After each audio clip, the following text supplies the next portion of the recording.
ஆண்டவராகிய இயேசு கிறிஸ்துவின் நாமத்தினாலே இந்த விடுதலை தேடி நிகழ்ச்சிக்கு உங்களை வரவேற்கிறேன். சுவிசேஷத்தின் ஒரு மிக முக்கியமான பகுதியான நியாய தீர்ப்பை குறித்து நாம் தியானித்து கொண்டிருக்கிறோம். குறிப்பாக இந்த நியாய தீர்ப்பில் ரட்சிக்கப்பட்ட விசுவாசிகளுக்கான நியாய தீர்ப்பை குறித்து நாம் தியானித்து கொண்டிருக்கிறோம். இன்னும் இதனுடைய ஆழத்தை யோசிக்கும் பொழுது இப்படிப்பட்ட நியாய தீர்ப்பு 3 காலகட்டங்களாக நடக்கிறதுனால அது கடந்த கால நியாய தீர்ப்பு என்று பார்க்கும் பொழுது நாம், அதாவது நம்மளுடைய பாவங்கள் இயேசு கிறிஸ்துவினால் சிலுவையிலே நியாயம் தீர்க்கப்பட்டு விட்டது, அதாவது இயேசுவினுடைய பாடுகளின் மூலமாக அப்படிங்கிறத குறித்து பார்த்தோம். நிகழ்காலம் என்று பார்க்கும் பொழுது நாமே நிதானிக்கிற காரியங்கள், தேவனுடைய சிற்சையான காரியங்கள், இதையும் கூட வேதம் நியாய தீர்ப்புங்கிற காரியத்தில் கொண்டு வருகிறது. மூன்றாவதாக பிரதானமாக நாம் எல்லாரும் கிறிஸ்துவின் சிங்காசனத்திற்கு முன்பாக நிற்கும் பொழுது நம்மளுடைய பலன்களுக்கான அந்த நியாய தீர்ப்பு, அதை குறித்து தான் தியானித்து கொண்டிருக்கிறோம். குறிப்பாக நம்மளுடைய கிரியைகள் நெருப்பின் வழியாக, அக்கினியின் வழியாக போகும் பொழுது அதன் மூலமாக நமக்கு கிடைக்கக்கூடிய பிரதிபலன்கள், it is all about rewards. இதை குறித்து தியானிக்கும் பொழுது நாம் பணத்தை கையாளுகிற விதம், நேரத்தை கையாளுகிற விதம், பாடுகளை கையாளுகிற விதம், இன்னும் இந்த ஓட்டத்தை நம்ம எப்படி ஓடுகிறோம், இப்படி பல காரியங்களை தியானித்தோம். இன்றைக்கி இன்னொரு முக்கியமான காரியத்தை குறித்து நாம் தியானிக்க போகிறோம்.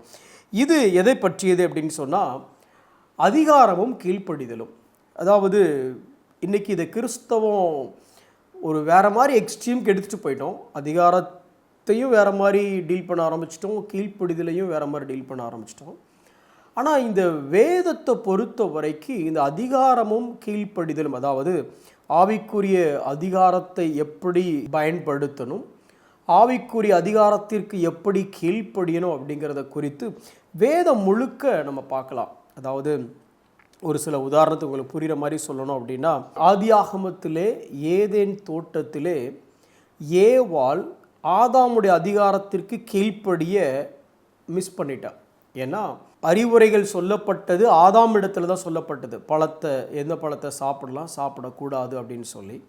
ஆதாமுக்கு கீழே இருக்கிற ஏவாள் அந்த பழத்தை பறிப்பதற்கு முன்பதாக, புசிப்பதற்கு முன்பாக ஆதாமிடம் கேட்காமல் போன ஒரு காரியத்தை நம்ம பார்க்குறோம். இன்னொரு பக்கம் ஆதாம் தன்னுடைய அதிகாரத்தை பயன்படுத்த தவறியதையும் நம்ம பார்க்குறோம். அதாவது வேலியடைத்து காக்க சொன்ன தோட்டத்திற்குள்ளாக புதுசாக ஒரு நபர் உள்ள என்ட்ரு ஆகிறாரு, பிசாசு என்ட்ரு ஆகிறாரு. தன்னுடைய அதிகாரத்தின் கீழே இருக்கிற தன்னுடைய மனைவி இடத்துல பிசாசானவன், ஒரு கெஸ்ட், அவன் பேசும்பொழுது, ஒரு ஸ்ட்ரேஞ்சர் பேசும்பொழுது தன்னுடைய அதிகாரத்தை இங்கே பிரவாகிக்காமல் தவறின காரியத்தை குறித்து நம்ம பார்க்குறோம். இது இந்த கண்ணோட்டத்தில் நீங்கள் வேதத்தை படிச்சிங்கன்னா பல காரியங்களை படிக்கலாம். குறிப்பாக இது அப்படியே அடுத்து யோசிச்சு பார்த்தீங்க அப்படின்னா, நோவாவுடைய அந்த பேரழிவுக்கு பின்பு, ஜலப்பிரவாகத்திற்கு பின்பு உலகத்திலே இருந்த ஹையஸ்ட் அத்தாரிட்டி யாருன்னா நோவாவும் அவனுடைய பிள்ளைகளும் மட்டும்தான் இருக்கிறாங்க. அப்போ ஹையஸ்ட் அத்தாரிட்டி யாருன்னா நோவா.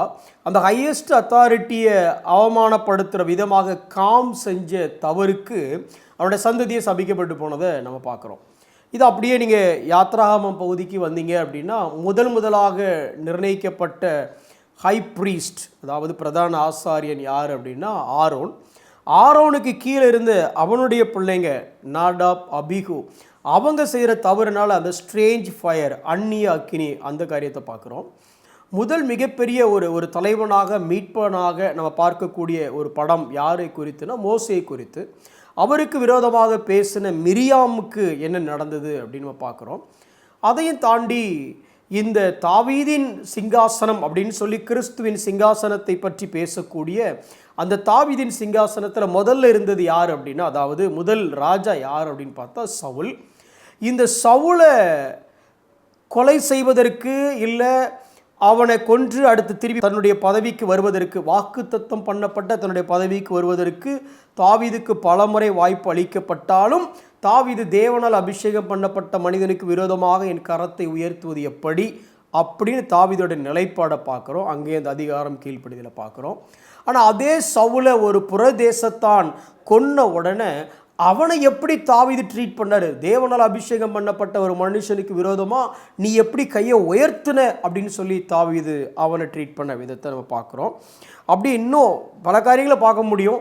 அதையும் தாண்டி ஈவன் ஜீசஸ் கிட்ட வரும்போது கூட தேவன் மாம்சத்தில் வெளிப்பட்டார். அவர் நினைச்சா 1000 தூதர்கள் அவரே கூப்பிடலாம். ஏன்னா அவருக்கே தூதர்கள் வந்து பணிவிடை செய்த காரியங்களோட பார்க்கலாம். ஆனால் இயேசு சொல்லும் பொழுது நான் என் பிதாவை வேண்டிக் கொண்டால் அவர் எவ்வளவு தூதர்கள் அனுப்புவார் அப்படிங்கிறார். அப்போ அந்த ஹயரார்கி அப்படிங்கிறத வேதம் முழுக்க நீங்கள் அப்படியே பார்த்துக்கிட்டே வர முடியும்.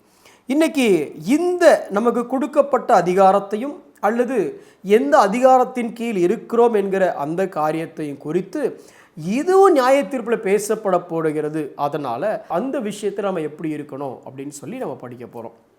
குறிப்பாக முதல்ல நம்ம இந்த விசுவாசி ஸ்டாண்ட் பாயிண்ட், அதாவது ஆஸ் அ பிலீவர் நான் என்ன செய்யணும் அப்படின்னு சொல்லி ஒரு வசனத்தை நான் வாசிக்கிறேன் பாருங்களேன். எபிரேயர் 13வது அதிகாரம் 17வது வசனம். உங்களை நடத்துகிறவர்கள் உங்கள் ஆத்துமாக்களுக்காக உத்தரவாதம் பண்ணுகிறவர்களாய் விழித்திருக்கிறவர்களானபடியால் அவர்கள் துக்கத்தோடே அல்ல சந்தோஷத்தோடே அதை செய்யும்படி அவர்களுக்கு கீழ்ப்படிந்து அடுத்ததோட நிறுத்தலை அடங்குங்கள். அவர்கள் துக்கத்தோடே அப்படி செய்தால் அது உங்களுக்கு பிரயோஜனமாக இருக்க மாட்டாதே. அப்போது இங்கே முதல்ல இப்படி பார்க்கலாம். ஒரு சர்வன்ட் ஆஃப் காட், அதாவது தேவனுடைய வேலைக்காரன், அவன் என்ன செய்வான்? சர்வன்ட் ஆஃப் காட் அப்படின்னாலே he will do the will of God according to the word of God. அதாவது தேவனுடைய வேலைக்காரன் என்பவன், தேவனுடைய பணியாள் என்பவன் தேவனுடைய பணியை தேவனுடைய சித்தத்தின்படி, எந்த சித்தத்தின்படி? தனக்கு தோன்றுகிற அந்த சித்தத்தின்படி அல்ல, தேவனுடைய வார்த்தையில் கொடுக்கப்பட்ட தேவனுடைய சித்தத்தின்படி தேவனுடைய பணியை செய்கிறவனே தேவனுடைய ஊழியக்காரன். அப்படி ஒரு ஊழியக்காரருக்கு கீழே நீங்கள் இருக்கும் பொழுது, அதாவது எப்படிப்பட்ட ஊழியக்காரர்? அந்த வசனத்திலே சொல்லுது உங்களை நடத்துகிறவர்கள் இருக்கு. இதை குறித்து நம்ம அடுத்து படிப்போம். பட் அதுக்கு முன்னே பாருங்களேன், அவர்கள் உங்கள் ஆத்துமாவுக்கு உத்தரவாதம் பண்ணுகிறவர்கள், அதாவது அக்கௌண்டபிலிட்டி.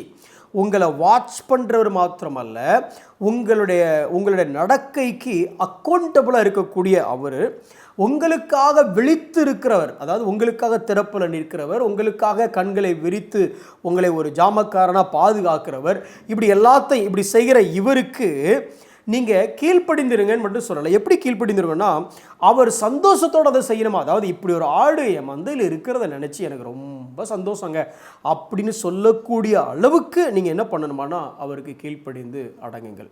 ஒருவேளை இப்படியெல்லாம் ஒரு ஆடை ஆண்டவர் என் மந்தையில் கொடுத்துட்டாரியா அப்படின்னு சொல்லி அவர் எவ்வளோ தூரம் உங்களுக்காக பிரயாசப்பட்டாலும் அதில் ஒரு பிரயோஜனம் இல்லை. ஏன் வசனம் சொல்லுதுன்னா, துக்கத்தோடு அவர் செய்தால் அது அவருக்கு பிரயோஜனமாக இருக்க மாட்டாதேன்னு வசனம் சொல்லலை, அது உங்களுக்கு பிரயோஜனமாக இருக்க மாட்டாதே. அப்போ ரொம்ப சிம்பிளாக சொல்ல போனால் ஒரு ஸ்டேட்மெண்ட்டை வாசிக்கிறேன் பாருங்களேன். A disobedient Christian will find on that day that result of disobedience are unprofitable not for the pastor but for himself. அதாவது ஒரு கீழ்ப்படியாமல் தனக்கு மேல் வைத்திருக்கிற அதிகாரத்திற்கு, கவர்னன்ஸுக்கு, ஒரு மேற்பார்வைக்கு, கண்காணிக்கு கீழ்ப்படியாமல் இருக்கிற கிறிஸ்தவன், அவன் கீழ்ப்படியாமல் போனதுனாலே அந்த கண்காணிக்கோ, அந்த போதகருக்கோ, அந்த ஊழியருக்கோ எந்த நஷ்டமும் அல்ல, அது அவனுக்குத்தான் நஷ்டம் என்பதை அவன் தேவனுக்கு முன்பாக நிற்கக்கூடிய அந்த நாளிலே அறிந்து கொள்வான். நீங்களும் நானும் ஒரு நாள் ஆண்டவருக்கு முன்னே நிற்போம். அப்போது நமக்கு மேலே இருக்கிறவங்களுக்கு நம்ம கீழ்ப்படிந்ததுனால வரக்கூடிய பலனை அங்கே நம்ம பெற்றுக்கொள்வோம். ஒருவேளை கீழ்ப்படியலை அப்படின்னா அன்னைக்கு நம்ம அங்கே வருத்தப்படுவோம். அதாவது இப்படி அவங்க கீழ்ப்படின்னு சொல்லும்பொழுது ஏதோ அவங்களுடைய செல்ஃபிஷ் பெனிஃபிட்ஸ்க்காக இல்லை, நம்ம நடத்தக்கூடிய போதகருடைய சுய லாபத்துக்காக இல்லை, அல்லது அங்கே வகுக்கப்பட்ட வரைமுறைகள் எல்லாமே எதை நோக்கி இருக்க வேண்டும் என்றால் தேவனுடைய திருச்சபையை விஸ்தாரப்படுத்துவதை நோக்கியும், தங்களுடைய வீட்டை விஸ்தாரப்படுத்துறதில்லை, தங்களுடைய வசதியை விஸ்தாரப்படுத்துறதில்லை ஊழியர்களுக்காக. அதாவது ஊழியர்கள் வகுக்கக்கூடிய வரைமுறைகள் எல்லாமே தேவனுடைய சபையை விஸ்தாரப்படுத்துவதற்கும், அதாவது புதிய ஆத்துமாக்களை உள்ள கொண்டு வருவதற்கும், விஸ்தாரப்பட்ட இந்த சபையை கட்டுவதற்காகவும், அதாவது எடிஃபை பண்ணுறது, புதியதாக ஆத்துமாக்களை உள்ளே கொண்டு வரணும், உள்ளே கொண்டு வந்த ஆத்துமாக்களை உருவாக்கணும். இவ்வளவுதான் மொத்த ஊழியரோட வேலை.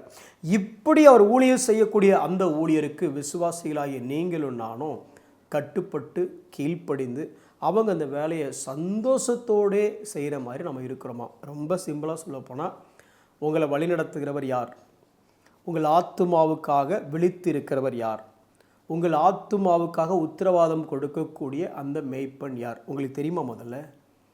அப்படிப்பட்ட ஆள் உங்கள் வாழ்க்கையில் இருக்காங்களா? அப்படி இல்லை அப்படின்னா உடனே அப்படி ஒருப்பட்ட ஆளை தேவன் காமிக்கும்படி ஜெபம் பண்ணுங்க. ஏன்னா அத்தாரிட்டிக்கு கீழே இல்லாத எந்த மனுஷனாலையும் இந்த கிறிஸ்தவ வாழ்க்கையை, அதாவது ஆலோசனையும் ஐக்கியமும் இல்லாமல் இந்த கிறிஸ்தவ வாழ்க்கையை வெற்றிகரமாக வாழ முடியாது. ஒருவேளை உங்களுக்கு உத்தரவாதம் பண்ணக்கூடிய, உங்களுக்கு வழிநடத்தக்கூடிய, உங்களுக்காக விழித்திருக்கக்கூடிய ஒரு ஊழியர் உங்களுக்கு மேலே இருந்தாருன்னா அவருக்கு சந்தோஷத்தோட கீழ்ப்படிந்து அடங்குங்கள். மிச்சத்தை ஆண்டவர் பார்த்துப்பார். ஏன்னா உங்களுக்கு அது ரிவார்டை கொடுக்கும். சரி, இப்போ நீங்கள் ஒருவேளை ஒரு ஊழியக்காரங்களாக இருக்கிறீங்க, உங்களுக்கு கீழே மந்தை இருக்குது. இப்போ நீங்கள் உங்கள் அதிகாரத்தை எப்படி பயன்படுத்தணும் அப்படின்னா, நீங்கள் உடனே ஒரு டிக்டேட்டர்ஸ் மாதிரி இல்லைல்ல. Leader is not a dictator. In fact இயேசு கிறிஸ்து லீடராக இந்த உலகத்துக்கு எப்படி அவர் என்ன செய்தார்னு உங்களுக்கு தெரியும். சர்வன்ட் லீடர்ஷிப் அப்படிங்கிறது உங்களுக்கு தெரியும். சரி, அதெல்லாம் ஒரு பக்கம் இருந்தாலும் சபையை குறித்து வேதம் சொல்லக்கூடிய இன்னொரு வார்த்தையை உங்களுக்கு நான் வாசிக்கிறேன் பாருங்களேன். 1 பேதுரு 5வது அதிகாரம் 3வது வசனம். சுதந்திரத்தை இருமாப்பாய் ஆளுகிறவர்களாக அல்ல. உங்களுக்கு கொடுக்கப்பட்ட இன்ஹெரிட்டன்ஸை ப்ரைடாக, அரகண்டாக, ஒரு ஸ்ட்ராங் அயன் ஹேண்டோட ஆளுகிறவர்களாக இல்லை, மந்தைக்கு மாதிரிகளாக. எப்போ ஒரு கிறிஸ்தவ வாழ்க்கை எப்படி வாழணும்னு உங்கள் விசுவாசியை பற்றி ஒருத்தர் கேட்டார் அப்படின்னா உடனே இந்த விசுவாசி கண்ணை மூடிட்டு, சார் எங்கள் பாஸ்டர் மாதிரி வாழணும் சார், எங்கள் ஐயர் மாதிரி வாழணும், எங்களை வழிநடத்துகிற இவர் மாதிரி வாழணும், அப்படிப்பட்ட ஒரு வாழ்க்கையை நீங்கள் வாழணும்னு வசனம் சொல்லுது. என்ன சொல்லுது?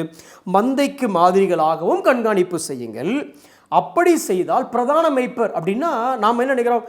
நான் பாஸ்டர், நான் ஊழியக்காரன், எனக்கு கீழே நீ இருக்கிற அப்படி நம்ம நினைக்கும் பொழுது இன்னொரு விஷயத்தை மறந்துடக்கூடாது. நான் மேய்ப்பன், ஆனால் பிரதான மேய்ப்பன் ஒருத்தர் இருக்கார், அவருக்கு கீழே தான் நான் இருக்கிறேங்கிறத நம்ம மறந்துடக்கூடாது. பிரதான மேய்ப்பர் வெளிப்படும் போது உங்கள் கணக்கும் அங்கே அக்கௌண்ட் செட்டில் பண்ணப்படும். ஏன்னா அங்கே அதுக்கப்புறம் மகிமை இல்லை, வாடாத கிரீடத்தை பெறுவீர்கள் வருது. Basically that is talking about rewards. So ஒரு நாள் அவர் வரும்பொழுது உங்கள் ரிவார்டு அங்கே கணக்கில் இருக்கும். அப்போ ரொம்ப சிம்பிளாக வச்சுக்கலாமா? உங்கள் சர்ச்சில் இருக்கிற விசுவாசி அங்கே நிற்பான், அவன் உங்கள் பேச்சுக்கு கீழ்ப்படிந்தானா இல்லையாங்கிற ரிவார்டை அவன் அன்னைக்கு பார்ப்பான். அதே நேரம் நீங்கள் இந்த விசுவாசியை எப்படி நடத்துனீங்கிறதுக்குள்ள ரிவார்டை நீங்களும் பார்ப்பீங்க. அப்போ ஒரே நேரத்தில் நீங்களே எக்ஸாம் எழுதுவீங்க, அவரும் எக்ஸாம் எழுதுவார். அந்த ஒரு சிந்தனையோட ஒருவேளை ஒரு ஊழியக்காரர் இருக்கும் பொழுது இன்றைய இந்த கிறிஸ்தவ உலகத்தில் நடக்கக்கூடிய சில காரியத்தை சொல்லிட்டு முடிச்சிடுறேன். Winning souls R easy sometimes. Winning souls, அதாவது ஆத்ம ஆதாயம் பண்ணுவது எளிதாகிவிட்டது. ஆனால் வாட்சிங் த சோல்ஸ், வாட்சிங் ஃபார் த சோல்ஸ், அவர்களை கண்காணிப்பது என்பது அல்லது அவர்களை நிலவரப்படுத்துவது என்பது கடினம். எசேக்கியேல் 3வது அதிகாரம் 16 முதல் 21 வரை வாசிச்சிங்கன்னா அது உங்களுக்கு புரியும். அதையும் தாண்டி இன்னைக்கு எப்படி ஆயிடுச்சு அப்படின்னா, ஒரு ஷீப்பை கேர் பண்ணுறது அப்படிங்கிறது இன்றைக்கி சபைகள் இல்லை. அல்லது சபை எப்படி ஆயிடுச்சு, ஒரு மெகா சர்ச் கான்செப்ட் நம்ம வந்துட்டோம். எல்லாரும் உள்ளே வராங்க, வந்ததுக்கப்புறம் வாரம் சபை நடத்துறது ஏதோ ஒரு ரன்னிங் த ப்ரோக்ராம். இன்றைக்கி சர்ச்சை நடத்திட்டேன் சார், சர்ச் எப்படி நடத்துறீங்க? நல்லா நடத்துகிறேன் சார். சர்ச்சு நடத்துறது இல்லை சார், அது ரன்னிங் த ப்ரோக்ராம் கிடையாது. நம்ம இப்படியே மாறிட்டோம். இப்படி மாறிட்டால் என்ன ஆயிரும்னா, ஒரு ஸ்டேஜுக்கு அப்புறம் நம்ம மேய்ப்பனம் இல்லாமல் கூலியால் ஆயிரும். எங்கே இருக்குது? யோவான் 10வது அதிகாரம் 11 முதல் 14. எனக்கு வர சேலரிக்காக, எனக்கு வர பேமெண்ட்டுக்காக நான் சர்ச்சை ரன் பண்ணுறேன் சார். சர்ச்சை ரன் பண்ணுறதுக்காக நம்ம அழைக்கப்படலை, சர்ச்சை டென்ட் பண்ணுறதுக்காக, ஃப்ளாக்கை நம்ம டென்ட் பண்ணுறதுக்காக நம்ம அழைக்கப்பட்டிருக்கிறோம். ஸோ பேசிக்காக நீங்கள் ஒரு விசுவாசியாக இருந்தீங்க அப்படின்னா உங்களுக்கு மேலே இருக்கிற உங்கள் ஆத்துமாவுக்கு உத்தரவாதம் சொல்லக்கூடிய, உங்களுக்காக விழித்து இருக்கக்கூடிய, உங்களை நடத்தக்கூடிய அந்த போதகருக்கு கீழே நீங்கள் எப்படி அடங்கியிருக்கிறீங்க? This will be accounted. அதே நேரம் நீங்கள் ஒரு போதகராக இருந்தீங்க அப்படின்னா உங்களுக்கு கீழே இருக்கிற மந்தைக்கு நீங்கள் மாதிரியாக இருக்கிறீங்களா?